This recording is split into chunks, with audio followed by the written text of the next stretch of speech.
정윤아, 내가 네 대표였던 거 까먹은 모양이지?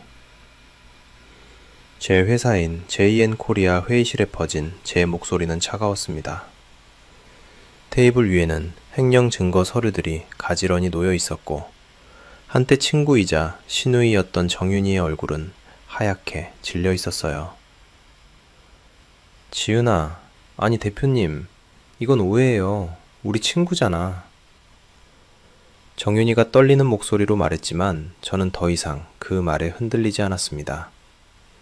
3년 동안 회사 돈을 빼돌린 증거, 거래처와의 백마진 수수, 심지어 경쟁사로 정보까지 넘긴 정황들이 모두 제 손안에 있었거든요.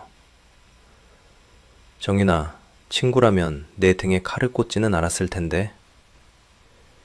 그 순간 회의실 문이 벌컥 열렸습니다. 전 시어머니 희은 씨가 숨을 헐떡이며 들어섰어요. 김지은, 우리 정윤이한테 뭘 하는 거야? 하지만 제가 건넨 것은 말싸움이 아니라 차분한 경고였습니다. 어머님, 다음에 또 오시면 이거 들고 경찰서와 신문사로 갑니다. 그냥 돌아가세요. 이게 제가 한때 시어머니였던 분께 드릴 수 있는 마지막 배려예요. 그들이 혼이 빠진 얼굴로 회사를 나서는 모습을 보며 저는 깨달았어요. 복수는 감정으로 하는 게 아니라 증거로 하는 거라는 걸 말이죠. 오늘의 이야기는 43살 김지은 씨의 속 시원한 복수의 이야기입니다. 지금 바로 시작할게요. 여러분의 구독, 좋아요는 더 많은 사연을 만드는 힘이 됩니다. 안녕하세요. 저는 김지은입니다. 44살, 화성에서 JN코리아라는 중소기업을 운영하고 있어요. 2025년 3월 15일, 화성시청에서 이혼신고서에 도장을 찍던 순간이 아직도 생생합니다. 10년 결혼 생활의 마침표를 찍는 날이었어요. 전 남편 최정훈과의 관계는 이미 1년 전부터 끝나 있었지만 서류상으로나 정리하고 나니 어깨가 한결 가벼워지더라고요. 이제 끝이야. 차 안에서 스스로에게 중얼거렸습니다. 울지도 후회하지도 않았어요. 그냥 긴 터널을 빠져나온 기분이었거든요. 회사로 향하는 길에 고등학교 동창 현주한테서 전화가 왔어요. 지은아, 동창회 나올 거지? 동창회라. 요즘 같은 상황에 사람들 만나기가 좀 그렇긴 했지만 집에만 있는 것보다는 나을 것 같았어요. 응, 나갈게. 동창회 장소는 화성 시내 한 레스토랑이었습니다. 오랜만에 보는 얼굴들이 반가웠어요. 다들 세월 흔적이 그대로 묻어나더라고요. 나이 들어서 만나는 친구들과의 대화는 주로 아이들 이야기, 남편 이야기였는데 저는 적당히 듣기만 했습니다. 그런데 현주가 조심스럽게 제게 다가왔어요. 지은아, 혹시 정훈 씨 이야기 들었어? 무슨 이야기? 정훈 씨가 그 여자랑 혼인신고했다는 얘기. 순간 귀가 멍해졌어요. 언제? 어제래. 동네에서 난리 났다고 하던데. 이혼신고서 잉크도 마르기 전에 혼인신고라니. 저는 억지로 웃었습니다. 그래? 빠르네. 하지만 속으로는 복잡했어요. 정훈과의 내연관계는 이미 알고 있었고, 그래서 이혼을 결정한 거였거든요. 다만 이렇게 빨리, 이렇게 노골적으로 할 줄은 몰랐죠. 현주가 휴대폰을 꺼냈어요. 사진도 돌고 있던데. 화면에 뜬 건 정훈과 정서영의 웨딩 촬영 사진이었습니다. 강남의 유명한 스튜디오에서 찍은 티가 확연히 났어요. 화려한 드레스, 환한 미소. 마치 오래전부터 계획된 일처럼 완벽했습니다. 예쁘게 찍었네요. 제가 담담하게 말하니까 현주가 당황하더라고요. 지은아, 괜찮아? 괜찮죠. 이미 끝난 관계인데 뭐. 하지만 마음속으로는 다른 감정이 끓어오르고 있었어요. 분노라기보다는 모욕감에 가까웠습니다. 이렇게까지 급하게 혼인신고를 한 이유가 뭘까 싶었거든요. 동창회가 끝나고 집으로 돌아가는 길, 휴대폰에 연속으로 메시지가 들어왔어요. 동네 사람들이 보낸 거였습니다. 지은아, 많이 상했을 것 같은데 괜찮아? 남자가 그럴 수가 있나 싶다. 너무 빨리 재혼한 거 아니야? 사람들의 동정 어린 메시지들이 오히려 더 기분 나빴습니다. 저를 피해자로 보는 시선들이 느껴졌거든요. 하지만 정작 문제는 따로 있었어요. 다음 날 회사에 나가니 분위기가 이상했습니다. 직원들이 저를 보는 눈빛이 어딘지 모르게 조심스러워 보였어요. 점심시간에 우연히 들은 대화였습니다. 대표님 이혼하셨다며? 응. 그런데 전 남편이 바로 재혼했다고 하던데. 아, 그러면 우리 회사도 영향받는 거 아니야? 저는 그 자리에서 돌아서서 사무실로 들어갔습니다. 이혼이 개인적인 문제로 끝나지 않고 회사에까지 영향을 주고 있다는 걸 실감했어요. 오후에는 거래처 담당자에게서 전화가 왔습니다. 대표님, 혹시 요즘 회사 상황에 변화가 있나요? 무슨 말씀이세요? 아니, 그냥 소문이 좀 돌고 있어서요. 소문. 벌써 비즈니스 관계에까지 퍼져나가고 있었습니다. 저는 그 순간 깨달았어요. 이혼이 끝이 아니라 시작이었다는 걸 말이죠. 정훈이 이렇게 서둘러 재혼한 건 단순히 사랑 때문이 아니었어요. 뭔가 다른 의도가 있었을 거라는 생각이 들었습니다. 밤늦게 혼자 사무실에 남아서 생각해 봤어요. 10년 결혼 생활 동안 정훈은 회사 일에 거의 관여하지 않았어요. 하지만 신우이인 정윤이는 달랐습니다. 회사 차장으로 들어와서 정산 업무를 맡고 있었거든요. 문득 이상한 생각이 들었어요. 정윤이가 최근 몇 달간 자주 가져온 정산 내역들에 뭔가 어긋나는 부분들이 있었던 것 같았거든요. 그때는 믿고 넘어갔는데 이제 와서 다시 생각해보니 의심스러웠습니다. 저는 파일 캐비닛을 열어서 최근 6개월간의 거래 명세서들을 꺼냈습니다. 한 장 한 장 넘겨보니 정말로 이상한 부분들이 보이더라고요. 거래 금액과 입금 금액이 미묘하게 다른 경우들, 설명이 애매한 수수료 항목들. 정윤이가 뭔가 숨기고 있는 건 아닐까? 그 순간 모든 퍼즐이 맞춰지기 시작했어요. 정훈이 서둘러 재혼한 이유, 동네에 퍼지기 시작한 소문들, 회사에 대한 의심스러운 시선들, 모든 게 우연이 아니었을 수도 있다는 생각이 들었습니다. 저는 운전대에 손을 올리고 길게 숨을 내쉬었습니다. 울지 말자는 다짐 대신 다른 결심이 섰어요. 기록부터 확인해보자. 다음날 아침, 회사 정산팀으로 향하는 발걸음이 평소보다 무거웠습니다. 정윤이를 의심하고 싶지는 않았어요. 고등학교 때부터 친했던 사이였고, 제가 정훈과 결혼할 때도 진심으로 축하해준 친구였거든요. 언니, 일찍 왔네요. 정윤이가 환한 미소로 인사했습니다. 언제나처럼 자연스러운 표정이었어요. 제가 너무 의심이 많아진 건 아닐까 싶기도 했습니다. 응, 확인할 게 좀 있어서. 지난달 정산 자료 좀 다시 볼 수 있을까? 물론이죠. 잠깐만요. 정윤이가 서류를 가져다 주면서 말했어요. 언니, 이혼 힘들었을 텐데 괜찮아요? 응, 괜찮아. 오빠가 너무했어요. 아니, 이젠 남이지만 그래도 그렇게 빨리 재혼하는 건 좀 아니잖아요. 정윤이의 위로가 진심처럼 들렸습니다. 하지만 서류를 보는 순간 얼굴이 굳었어요. 분명히 이상한 부분들이 있었거든요. 정윤아, 이 항목은 뭐야? 제가 가리킨 건 부대 비용이라고 적힌 항목이었어요. 매달 일정하지 않은 금액이 빠져나가고 있었습니다. 아, 그건 거래처에서 요청한 수수료 같은 거예요. 요즘 다들 그렇게 해달라고 하더라고요. 수수료? 계좌는 어디로 가는 거야? 거래처 담당자 개인 계좌로 가는 경우가 많아요. 세금 문제 때문에 그렇다고 하시더라고요. 뭔가 석연치 않았습니다. 저희 회사는 항상 정식 계좌로만 거래해왔거든요. 점심시간에 물류팀 오유찬 팀장님을 조용히 불렀어요. 유찬 팀장님은 회사에서 가장 오래 일한 분이고 거래 흐름을 누구보다 잘 아는 분이었습니다. 팀장님, 혹시 최근에 거래처에서 개인 계좌 입금을 요청한 적 있나요? 유찬 팀장님이 고개를 갸우뚱했어요. 개인 계좌요? 저희 거래처들은 모두 법인 계좌로만 거래하는데요. 세무서에서도 개인 계좌 입금은 까다롭게 보거든요. 제 가슴이 철렁 내려앉았습니다. 혹시 정윤 차장이 그런 이야기를 한 적 있나요? 최근에 그런 말씀을 하시긴 했는데 저는 안 된다고 말씀드렸어요. 그랬더니 다른 방법을 찾겠다고 하시더라고요. 다른 방법이라니. 그날 저녁 혼자 사무실에 남아서 지난 1년간의 모든 거래 기록을 뒤졌습니다. 정윤이가 담당한 거래들 중에서 이상한 패턴들을 찾아내기 시작했어요. 첫 번째, 같은 거래처인데도 때로는 정상 금액이, 때로는 수수료가 빠진 금액이 들어오고 있었어요. 두 번째, 정윤이가 직접 처리한 거래들에서만 부대 비용, 항목이 나타났습니다. 세 번째, 그 부대 비용들의 합계가 생각보다 큰 금액이었어요. 1년간 거의 3천만 원에 달했습니다. 제 손이 떨리기 시작했어요. 정윤이가 정말로? 휴대폰이 울렸습니다. 전 시어머니 희은 씨였어요. 지은아, 네, 어머님. 내일 시간 있니? 할 이야기가 있어서. 희은 씨의 목소리가 평소보다 딱딱했습니다. 무슨 일이세요? 전화로는 그렇고 직접 만나서 하자. 다음날 오후 동네 카페에서 희은 씨를 만났습니다. 희은 씨는 제가 오자마자 곧바로 본론을 꺼냈어요. 지은아, 내가 정훈이랑 이혼한 이유가 뭔지 알아? 그건 개인적인 문제라서. 아니야. 나는 다 알고 있어. 희은 씨의 목소리가 날카로워졌습니다. 내 자궁에 문제가 있다는 거. 그래서 아이를 못 낳은 거잖아. 순간 머리가 하얘졌어요. 자궁에 문제가 있다고?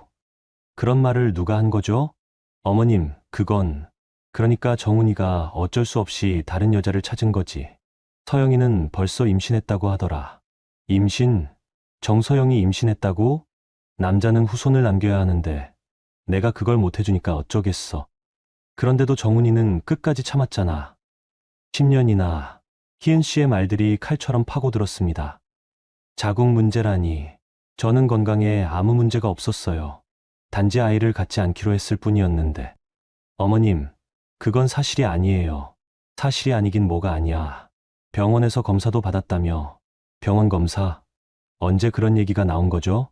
그리고 말인데, 정윤이가 그러는데 요즘 회사에서 괜히 시비 걸지 말라고 해. 정윤이도 이혼하고 예민해진 내 눈치 보느라 힘들다고 하더라. 제가 시비를 건다고 정윤이가 그런 말을 했다고? 이제 남남이니까 서로 편하게 지내자. 알겠지?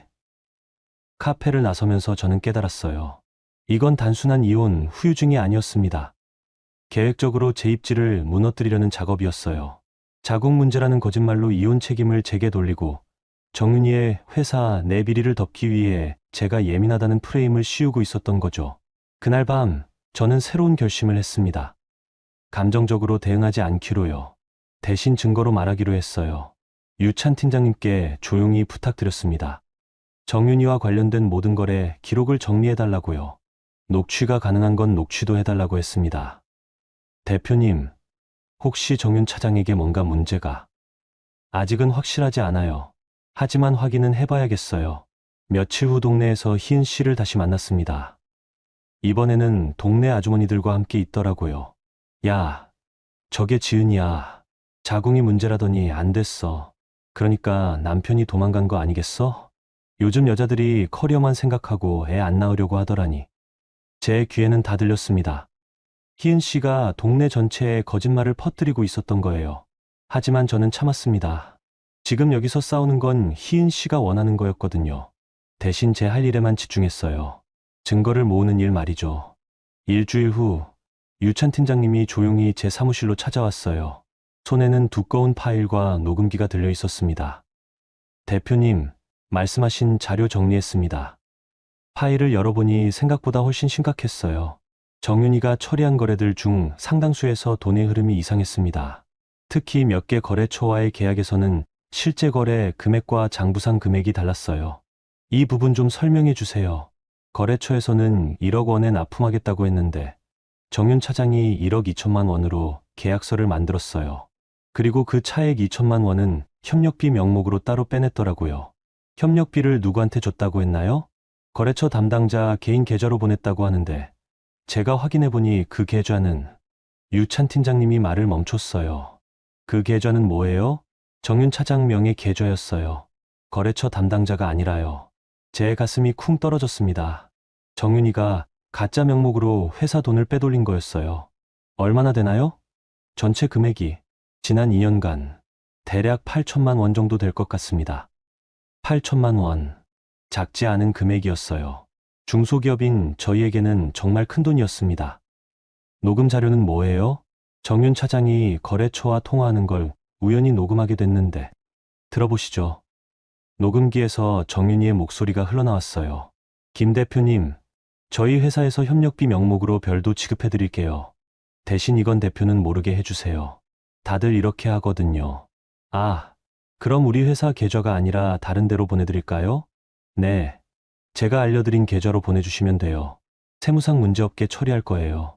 녹음이 끝나자 사무실이 조용해졌어요. 정윤이가 제 이름을 팔아서 거래처를 속이고 있었던 거였습니다. 그날 오후 정윤이가 제 사무실로 들어왔어요. 평소처럼 웃는 얼굴이었습니다. 언니, 오늘 정산 마무리했어요. 확인해 보세요. 정윤이가 내민 서류를 받아들면서 저는 최대한 평정심을 유지했어요. 고생했어. 그런데 정윤아, 이 거래처들이랑 협력비를 별도로 지급한다고 했던데, 순간 정윤이의 표정이 미묘하게 변했어요. 협력비요? 아, 그게 요즘 다들 그렇게 해달라고 하더라고요. 경쟁이 심해지니까. 그런 건 나한테 미리 보고해야 하는 거 아냐? 아, 그냥 관례적인 거라서. 금액도 크지 않고요. 거짓말이었어요. 8천만 원이 크지 않은 금액이라고? 앞으로는 그런 건 미리 상의하자. 네, 알겠어요. 정윤이가 나간 후 저는 한숨을 깊게 내쉬었습니다. 확신이 서더라고요. 정윤이는 제가 이혼 문제로 정신없을 틈을 타서 회사 돈을 빼돌리고 있었던 거예요. 저녁에 희은 씨에게서 또 전화가 왔습니다. 지은아, 정윤이가 그러는데 요즘 내가 회사에서 괜히 신경질 부린다며? 신경질이요? 정윤이도 이혼한 내 처지 이해해서 참고 있는데 너무 예민하게 구는 건 아니냐고 하더라. 또 시작이었어요. 제가 예민해서 문제라는 프레임. 정윤이 말로는 별것 아닌 일로 자꾸 시비 걸고 서류도 이상하게 꼼꼼히 확인한다고 하던데 이혼 스트레스가 심한가 보지? 어머님, 저는 정상적으로 업무를 하는 거예요. 정윤이가 뭘 잘못했다고 그래? 그 애는 어릴 때부터 착했어. 내가 힘들다고 해서 괜한 사람한테 화풀이하면 안 되지. 화풀이라니요. 그리고 정윤이 그러는데 내가 요즘 회사 돈 흐름을 이상하게 의심한다며? 뭘 의심하는 건데? 제가 의심하고 있다는 걸 정윤이가 희은 씨에게 이미 말했군요. 어머님, 그건 지은아, 정윤이는 내 딸이나 마찬가지야. 그 애를 의심하는 건 우리 가족을 의심하는 거나 똑같다고. 그런 마음으로 회사 운영하면 안 되지 않겠어? 전화를 끊고 나서 저는 웃음이 나왔어요. 어이없는 웃음이었습니다. 돈을 훔친 사람이 오히려 저를 의심 많은 사람으로 만들고 있었던 거예요. 다음 날 아침, 정윤이가 평소보다 일찍 출근했더라고요. 뭔가 급한 일이 있는 것 같았습니다. 언니, 혹시 어제 유찬 팀장님이 저희 거래 자료를 확인했다고 하던데요? 응, 정기 점검이야. 아, 그냥 궁금해서요. 별다른 문제는 없었죠? 정윤이의 목소리에 불안감이 섞여 있었어요. 아직 확인 중이야. 혹시 제가 도울 일이 있으면 언제든지 말씀해 주세요. 그날 오후 놀라운 소식을 들었습니다. 유찬 팀장님이 급하게 달려와서 말씀드렸어요. 대표님, 큰일 났습니다. 무슨 일이에요? 정윤 차장이 거래처 몇 곳에 연락해서 뭔가 말을 맞추고 있는 것 같아요. 저희가 확인하기 전에 미리 입단속을 하는 것 같습니다. 역시 그렇군요. 정윤이는 제가 의심하고 있다는 걸 알고 증거인멸에 나선 거였어요. 더 심각한 건 거래처 중 한 곳에서 연락이 왔는데요.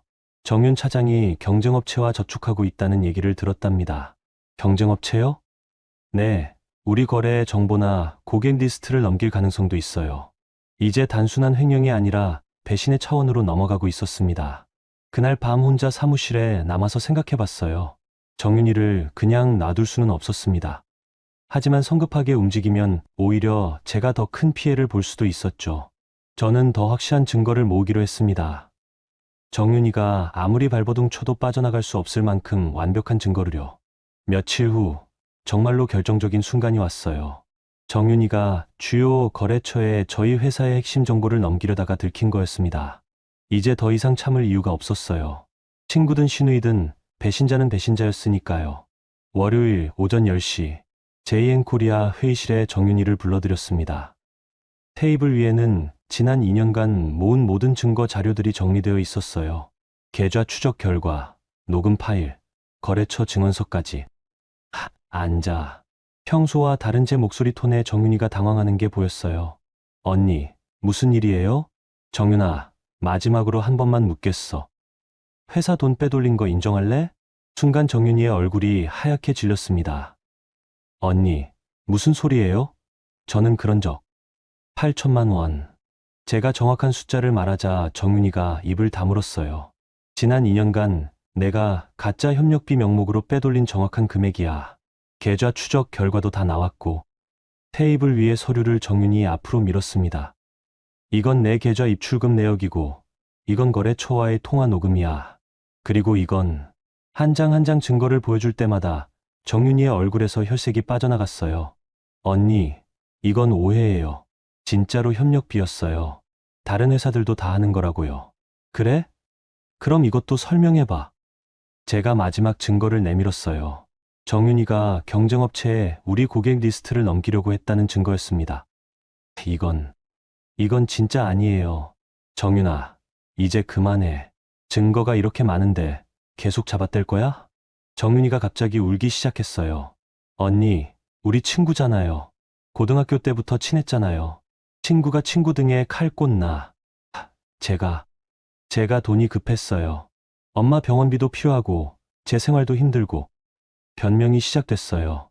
하지만 저는 더 이상 들어주고 싶지 않았습니다.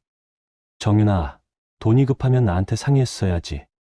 회사 돈을 훔치면서 그게 친구가 할 일이야? 언니, 한 번만 봐주세요. 제가 다 갚을게요. 정말로요. 갚는다고 끝나는 문제가 아니야. 넌 나를 배신했어. 그 순간 회의실 문이 벌컥 열렸어요. 전 시어머니 희은 씨가 숨을 헐떡이며 들어섰습니다. 김지은, 우리 정윤이한테 뭘 하는 거야? 희은 씨가 정윤이를 감싸 안으며 소리쳤어요. 정윤이가 울면서 전화해서 그러는데 내가 괜한 의심한다며? 도대체 무슨 일이야?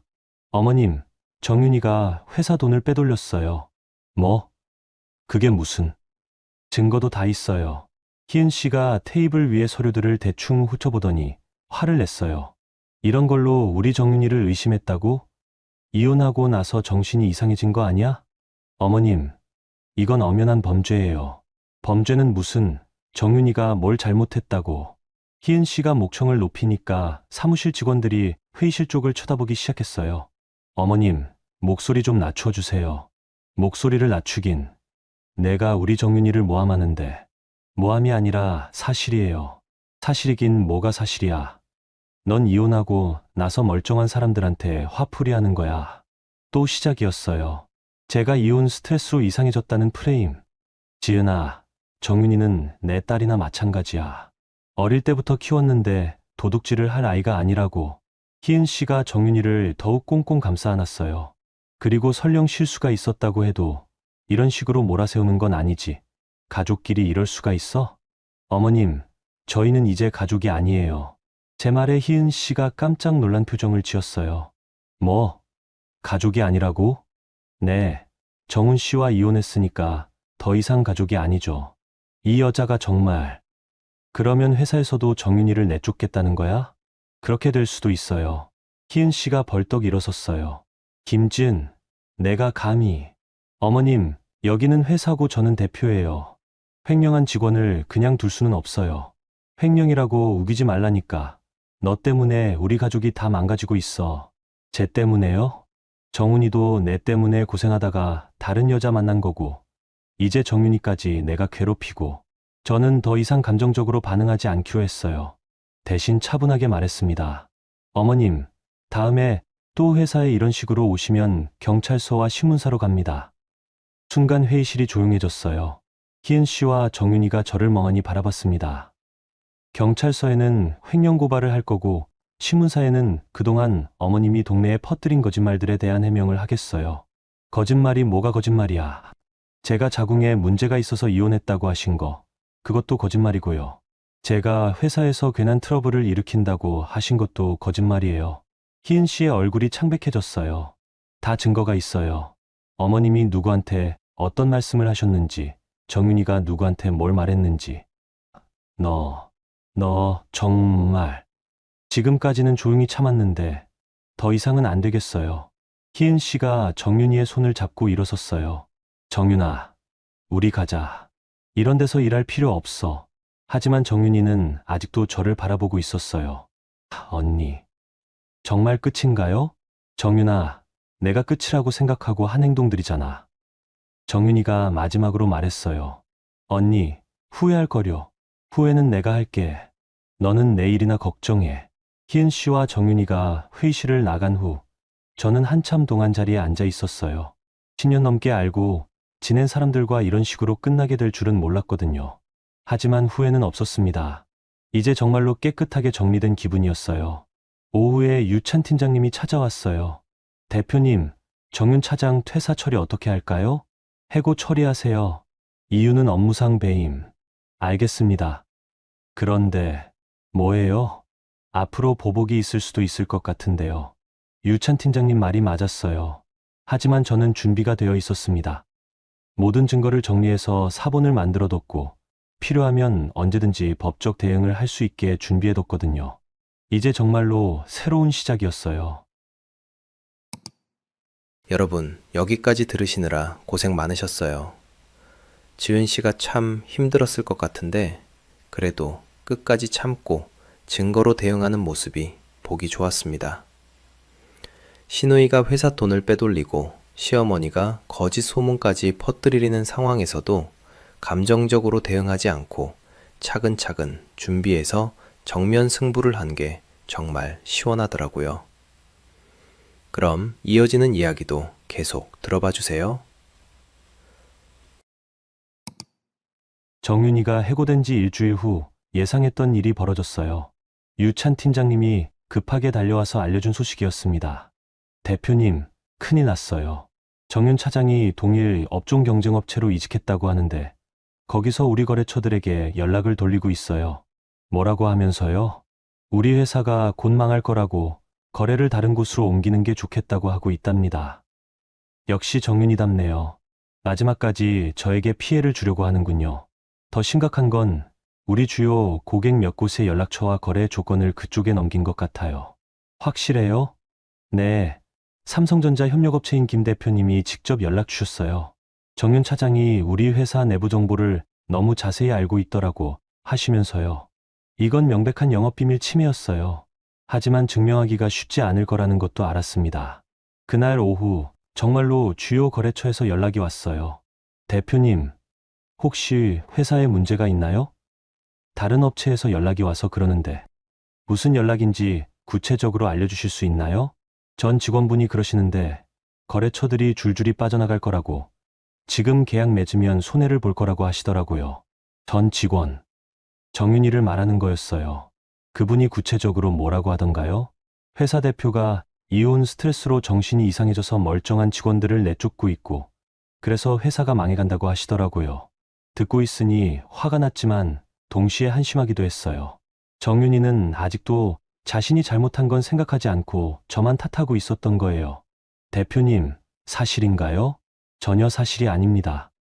해당 직원은 회사 자금을 횡령한 사실이 밝혀져서 정당하게 해고된 거예요. 아, 그랬군요. 다행히 그 거래처는 저를 믿어주셨어요. 하지만 모든 거래처가 그런 건 아니었습니다. 며칠 사이에 세 곳에서 계약 해지 통보가 들어왔어요. 저는 직접 발로 뛰기 시작했습니다. 남아있는 거래처들을 하나하나 찾아다니며 상황을 설명했어요. 죄송합니다. 전 직원이 개인적인 감정으로 거짓말을 퍼뜨리고 있는 것 같아서요. 그런 일이 있었군요. 그런데 대표님, 회사 내부 관리는 괜찮으신가요? 네. 이번 일로 오히려 내부 시스템을 더욱 견고하게 만들었어요. 다행히 대부분의 거래처에서는 저를 믿어주셨어요. 오히려 정윤이의 행동을 의심스러워하는 분들이 많았습니다. 그분이 우리한테 연락 올 때도 뭔가 이상하다 싶었어요. 너무 감정적이더라고요. 며칠 후 더 놀라운 소식을 들었어요. 유찬 팀장님이 웃으면서 알려준 내용이었습니다. 대표님, 정윤 차장 소식 들으셨어요? 무슨 일인데요? 이직한 회사에서 벌써 문제를 일으켰다고 해요. 어떤 문제요? 거기서도 똑같은 짓을 한 모양이에요. 가짜 비용 처리하고 돈을 빼돌리고. 그렇군요. 사람은 잘 안 변하는 모양이에요. 더 웃긴 건 우리 거래처 정보를 넘기려다가 들켰는데 정작 그 정보들이 이미 구식이었다는 거예요. 우리가 이미 계약 조건을 다 바꿔놨거든요. 정윤이가 알고 있던 정보는 해고되기 전까지의 것들이었어요. 그 후에 저희는 더 좋은 조건으로 계약들을 새로 정비했거든요. 그래서 경쟁업체에서도 정윤 차장을 의심하기 시작했다고 해요. 돈은 받아먹고 제대로 된 정보는 안 준 거니까요. 한 달 후 정윤이에 대한 최종 소식을 들었어요. 대표님, 정윤 차장이 이직한 회사에서 고발당했어요. 정말요? 네. 횡령 혐의로 경찰서에 신고했다고 하더라고요. 거기서도 똑같은 짓을 했나 봐요. 결국 정윤이는 스스로 무덤을 판 거였어요. 한 곳에서 들켜도 다른 곳에서는 조심했으면 될 텐데 같은 실수를 반복했던 거죠. 그 즈음 희은 씨에게서도 연락이 왔어요. 이번에는 목소리가 많이 풀어져 있었습니다. 지은아, 네, 어머님, 정윤이 일 들었어. 네, 내 말이 맞았구나. 희은 씨가 한숨을 깊게 쉬었어요. 미안해. 내가 너무 편견을 가지고 있었나 봐. 괜찮아요, 어머님. 정윤이가 어릴 때는 정말 착한 애였는데 언제부터 이렇게 된 건지. 사람들은 종종 착각해요. 어릴 때 착했다고 해서 평생 착한 건 아니라는 거요. 그런데 지은아, 정훈이 일은 어떻게 생각해? 정훈 이야기가 나오니까 조금 의외였어요. 무슨 말씀이세요? 정훈이가 요즘 많이 힘들어해. 힘드시다고요? 서영이가. 그 애가 생각보다 돈을 너무 많이 써. 아, 그렇군요. 정훈의 새로운 결혼 생활도 순탄하지 않은 모양이에요. 카드값만 한 달에 몇백씩 나온다고 하더라. 명품백, 옷, 보석. 끝이 없어. 그럼 정훈 씨가 말씀하시면 되죠. 그게 서영이가 임신했다고 해서 함부로 못하겠다는 거야. 임신. 희은 씨가 예전에 했던 말이 떠올랐어요. 그런데 지은아, 너는 정말로 아이를 안 가지려고 했던 거야? 네. 저는 아이보다는 일에 집중하고 싶었어요. 그렇구나. 내가 오해했었네. 전화를 끊고 나서 저는 묘한 기분이 들었어요. 정윤이 사건이 터지면서 다른 사람들도 진실을 보기 시작한 것 같았거든요. 며칠 후 유찬 팀장님이 또 다른 소식을 가져왔어요. 대표님, 정훈 씨가 회사로 전화했다고 하는데요. 정훈이가요? 무슨 일로? 자세한 건 모르겠지만 뭔가 급한 일이 있는 것 같았어요. 대표님과 꼭 통화하고 싶다고 하더라고요. 정훈이 왜 갑자기? 하지만 저는 받고 싶지 않았어요. 이미 끝난 관계였거든요. 혹시 통화 안 하시면 직접 찾아올 수도 있을 것 같은데요. 그렇다면 차라리 전화로 끝내는 게 나을 것 같았어요. 저녁에 정훈에게서 전화가 왔습니다. 지은아, 나야. 무슨 일이에요? 혹시 만나서 이야기할 수 있을까? 전화로 하세요. 지은아, 내가 잘못 생각했나 봐. 잘못 생각했다고요? 정윤이 일 때문에 그러는데 내가 괜히 의심한 게 아니었구나. 이제 와서요? 지은아, 정말 미안해. 내가 너무 안일했던 것 같아. 하지만 저는 더 이상 그런 말들을 듣고 싶지 않았어요. 정훈 씨, 그런 얘기는 이제 의미 없어요. 지은아, 우리는 이미 끝났잖아요. 전화를 끊고 나서 저는 깨달았어요. 정말로 모든 게 정리되어 가고 있다는 걸 말이죠. 한 달 후, 정훈의 새로운 결혼 생활에 대한 소식들이 조금씩 들려오기 시작했어요. 동네 사람들을 통해서 말이죠. 지은아, 정훈이 요즘 많이 힘들어 보이던데. 현주가 전화로 알려준 소식이었어요. 왜요? 서영이가. 그 여자가 돈을 너무 많이 쓴다고 해. 카드값만 한 달에 1,000만 원씩 나온다더라. 1,000만 원. 정훈의 수입으로는 감당하기 어려운 금액이었어요.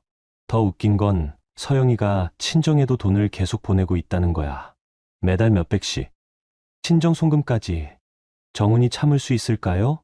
며칠 후 실제로 그 현장을 목격할 기회가 있었어요. 화성 시내 백화점에서 우연히 정훈과 서영을 마주친 거였습니다. 서영은 두 손 가득 쇼핑백을 들고 있었고 정훈은 뒤따라오며 뭔가 말하고 있었어요. 여보, 이 정도면 충분하지 않을까? 정훈의 목소리가 피곤해 보였어요. 오빠, 임신했는데 이 정도는 괜찮잖아. 태교해도 좋다고 하던데? 서영의 목소리는 여전히 밝았어요. 그래도 너무. 오빠, 나랑 결혼하면서 이 정도 생활은 해줄 거라고 했잖아. 전처랑은 다르게 살겠다고. 전처, 저를 말하는 거겠죠. 저와 다르게 살겠다고 했다니. 정훈이 더 이상 말하지 못하는 걸 보며 저는 웃음이 나왔어요. 본인이 원한 삶이잖아요. 그날 저녁 희은 씨에게서 전화가 왔어요. 지은아, 너 혹시 오늘 백화점에서 정훈이 봤니? 네, 우연히 봤어요. 그 상황 어땠어? 글쎄요, 별로 제가 관심 가질 일은 아닌 것 같은데요.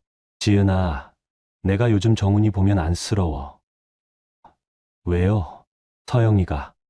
그 애가 정훈이를 ATM 기계로 생각하는 것 같아. ATM 기계요. 정훈도 제게 그런 적이 있었는데요. 카드값만 한 달에 얼마인지 아니? 2천만 원이야.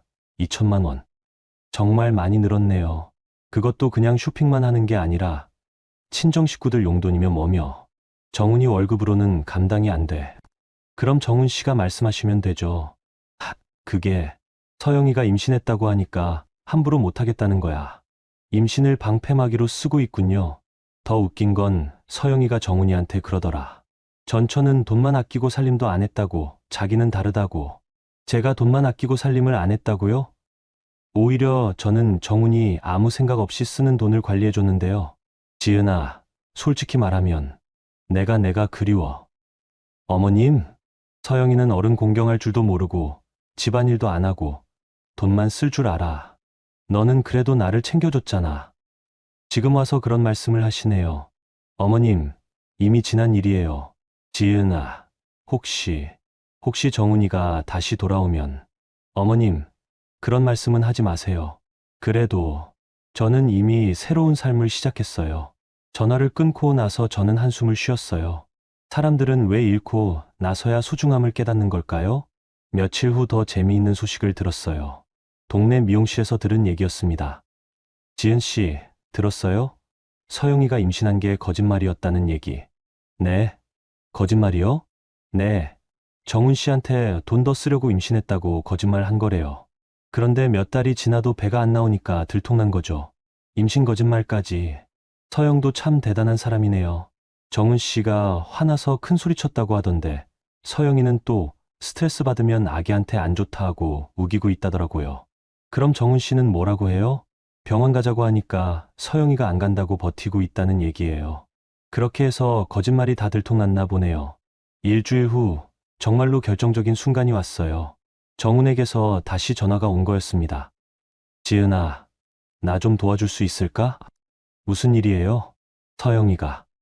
서영이가 내 카드로 대출까지 받았어. 대출이요? 신용카드 대출, 현금 서비스 다 끌어다 써서 한도가 꽉 찼어. 이자만 한 달에 100만 원씩 나와. 그래서 제게 도움을 청하는 거군요. 정훈 씨, 그건 정훈 씨가 해결하셔야 할 문제예요. 지은아, 내가 정말 잘못했어. 다시 생각해 볼 수는 없을까? 다시 생각해 볼 수 없을까요? 정훈 씨, 저는 이제 다른 사람이에요. 지은아, 제발. 그리고 서영 씨와는 혼인신고도 하셨잖아요. 이제 와서 그런 말씀 하시면 안 되죠. 그게 서영이가 이혼하자고 해. 네. 돈 없는 남자는 싫다고 자기를 속였다고 하면서 이혼하자는 거야. 서영이 먼저 이혼하자고 했다고요? 지은아, 나 정말 바보였어. 내가 얼마나 좋은 사람인지 이제야 알겠어. 하지만 저는 더 이상 그런 말을 듣고 싶지 않았어요. 정훈 씨, 저는 이미 제 인생을 새로 정리했어요. 정훈 씨도 그렇게 하세요. 지은아, 그리고 다시는 이런 전화하지 마세요. 전화를 끊고 나서 저는 깨달았어요. 정훈은 아직도 변하지 않았다는 걸 말이죠. 힘들어지면 저에게 의지하려고 하고 편해지면 또 다른 선택을 할 사람이었어요. 그날 밤 회사에서 늦게 일하고 있는데 유찬 팀장님이 찾아왔어요. 대표님, 요즘 정말 달라 보이세요. 뭐가 달라요? 더 당당해 보이시고 확신에 차 보이세요. 그래요? 네, 예전에는 항상 뭔가 걱정이 많아 보이셨는데 이제는 완전히 다르세요. 맞아요. 저도 느끼고 있었어요. 과거의 짐들을 하나씩 털어내면서 더 자유로워진 기분이었거든요. 회사도 더 안정적으로 돌아가고 있고요. 정윤이가 없어진 후 회사는 오히려 더 투명하고 효율적으로 운영되고 있었어요. 대표님, 정말 잘하신 것 같아요. 하지만 아직 끝난 게 아니라는 걸 알았어요. 정윤이가 마지막으로 무슨 수를 쓸지 모르니까요. 그 예감은 정확했어요. 일주일 후 정윤이가 다시 제 앞에 나타났거든요. 이번에는 동네 카페에서 마지막으로 한 번만 만나자며 연락해 온 거였습니다. 카페에 들어서니 정윤이가 이미 구석 자리에 앉아 있었어요. 얼굴이 많이 초췌해져 있었습니다. 언니. 정윤이가 저를 보자마자 눈물을 흘리기 시작했어요. 언니, 내가 정말 잘못했어. 미안해. 정윤아, 이제 와서 미안하다고 해봤자 달라지는 건 없어. 언니, 나 지금 정말 힘들어. 회사에서도 쫓겨났고 경찰서에도 신고당했어. 그럼 진작에 그렇게 하지 말았어야죠. 언니, 우리 다시 예전으로 돌아갈 수는 없을까? 내가 잘못한 건 다 인정할게. 정윤아, 시간은 뒤로 안 가. 언니, 제발. 우리 고등학교 때부터 친구였잖아. 그 우정이 이런 걸로 끝날 수는 없어. 정윤이의 목소리가 절절했지만 저는 더 이상 흔들리지 않았어요. 정윤아, 우정은 내가 깨뜨린 거야. 언니, 내가 그때 정말 돈이 급해서 어쩔 수 없었어. 돈이 급하면 나한테 얘기했어야지. 회사 돈을 훔치면서 그게 친구가 할 일이야? 정윤이가 더욱 울기 시작했어요. 언니, 나 이제 정말 갈 곳이 없어. 오빠도 자기 일로 바쁘고 엄마는 실망해서 말도 안 하고. 그때 정윤이가 갑자기 말을 바꿨어요. 언니, 사실은 내가 오빠 편에서 언니를 도와주려고 했던 거야. 뭐, 오빠가 서영이랑 바람 피우는 거 내가 다 알고 있었어. 그래서 언니한테 말해주려고 했는데 그게 회사 돈 훔친 이유가 돼? 아니야. 내가 언니 몰래 증거를 모으려고 했어. 탐정도 쓰고 사진도 찍고 그런데 돈이 들어서 거짓말이었어요. 정윤이는 끝까지 변명을 만들어내고 있었습니다. 정윤아, 그만해. 더 이상 거짓말 듣기 싫어. 언니, 이건 진짜야. 내가